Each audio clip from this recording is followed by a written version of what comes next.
I'm Lynn Sweet, and we're going behind the scenes to get the story behind the story of a long-running Sun-Times homicide investigation where a key figure is the nephew of Mayor Daley.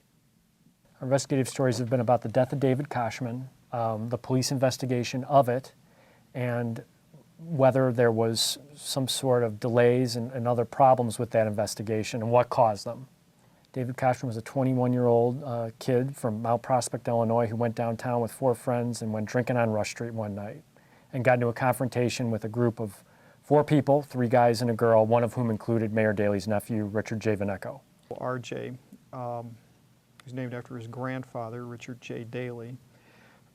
He had this violent incident that he was involved in back in 2004, and we were unable to get any information on it at that time. The police weren't willing to cooperate, and the mother was not willing to talk about it. So it was a story that I was never able to finish, and right around the end of last year I decided that we should take another look at it.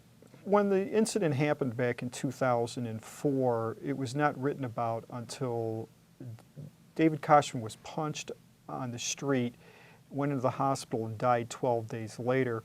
This story was never written about until David Koschman had died and was buried. And at that point, when the mayor's nephew showed up for a lineup, that's the first time anybody had written about it.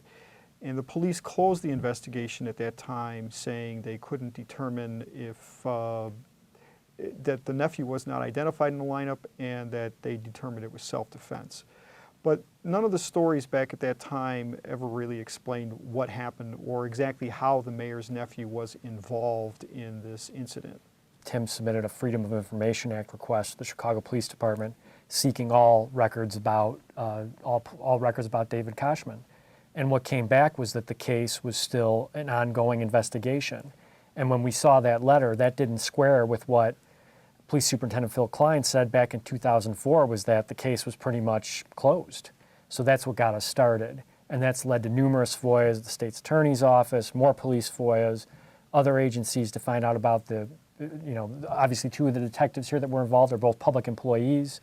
We FOIA'd information about them, and so on and so on. No, this was not a cold case. It was simply an investigation that was never, a homicide investigation that was never closed.